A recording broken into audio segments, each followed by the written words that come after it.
অ্যাক্সিডেন্টে দু পা হারিয়েছেন, তবুও হারায়নি তার মনের শক্তি। হুইল চেয়ারই ভরসা, তাই হুইল চেয়ারে করেই পৌঁছে গেলেন আরামবাগের প্রধানমন্ত্রী সভায়।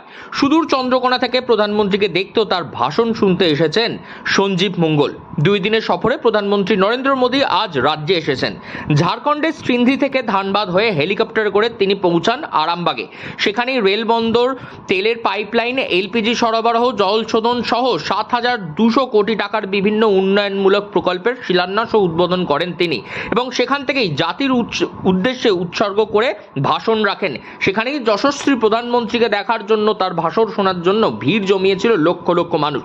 তাদের মধ্যেই নজর কেড়েছেন পশ্চিম মেদিনীপুরের সঞ্জীব মঙ্গল। আজ আমাদের যশস্বী প্রধানমন্ত্রী মোদিজিকে দেখার জন্যই, মোদিজির কথা শোনার জন্য, কি বার্তা দেন আগামী দিন এই লোকসভায় আমরা কী করবো, কর্মীদের কী বার্তা দেন সেই জন্য। কষ্ট হয় ঠিকই, কষ্টটা আমি জয় করে নিয়েছি, কারণ মোদিজি তো। আর আমি দলের কাজে যতক্ষণ না আমি তৃণমূলকে তাড়াতে পারছি, যতক্ষণ না উৎখাত হয়, ততদিন আমার কোনো বিশ্রাম নেই, ততদিন আমি চালিয়ে যাই। পশ্চিম মেদিনীপুর চন্দ্রকোনার বাসিন্দা সঞ্জীব, তিনি চন্দ্রকোনার চারা এলাকার একজন সক্রিয় বিজেপি কর্মী। কাজের সূত্রে তিনি বেরিয়ে বাইক নিয়ে অ্যাক্সিডেন্ট করে হারিয়েছিলেন 2 পা। তবে পা চলে গেলেও থেমে থাকেনি তার প্রতিবাদী মনোভাব। হুইল চেয়ারে বসে তিনি পৌঁছে যান সমস্ত জায়গায় কাজের জন্য। সেই মতনই এইবারেও ব্যতিক্রম ঘটেনি আরামবাগে প্রধানমন্ত্রীর সভাতেও। এই বিষয়ে সঞ্জীববাবু বলেন, আগামী লোকসভা নির্বাচনে প্রধানমন্ত্রী তাদেরকে আরামবাগের সভামঞ্চ থেকে দাঁড়িয়ে কী নির্দেশ দেন তা শোনার জন্যই তিনি ছুটে এসেছেন সুদূর চন্দ্রকোনা থেকে।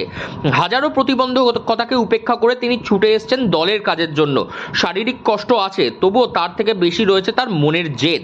সেই কারণেই শারীরিক কষ্টকে উপেক্ষা করে তিনি রয়েছেন লড়াইয়ের ময়দানে। তার কথায় শিক্ষিত যুবক যুবতীরা রয়েছে রাস্তায় বসে, সেখানে তিনি কিছুতেই চুপ থাকতে পারেন না। সেই কারণেই সব বাধাকে উপেক্ষা করে তিনি চলে এসেছেন আর প্রধানমন্ত্রীর সভায়। মোদিজি কি আদেশ দেন সেই শুনেই আগামীতে কাজ করবেন তিনি। তার জন্যই এই লড়াই শুধু একার নয়, এই লড়াই তার সমগ্র মানুষের জন্য।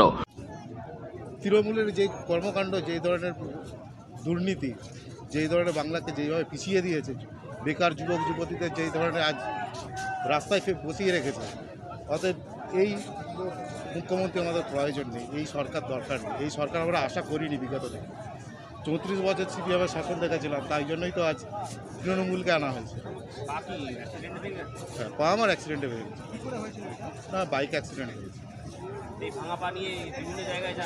সমস্ত ইয়েতেই আমি যাতায়াত। আমি এখানে আরামবাগ তো আছি, আর ঘাটাল, দেবরা, মেদিনীপুর, সবই আমি বিজেপির মণ্ডল ভাইস প্রেসিডেন্ট, চন্দ্রকোনা পৌরমণ্ডল।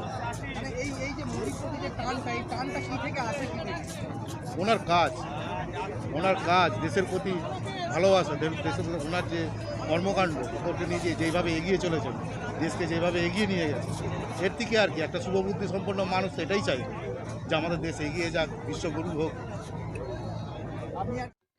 মনের জোরে শারীরিক প্রতিবন্ধকতাকে উপেক্ষা করে লড়াইয়ের ময়দানে এগিয়ে চলেছেন বিজেপির এই কর্মী। হুগলি থেকে রাহি হালদার, লোকাল 18 বাংলা।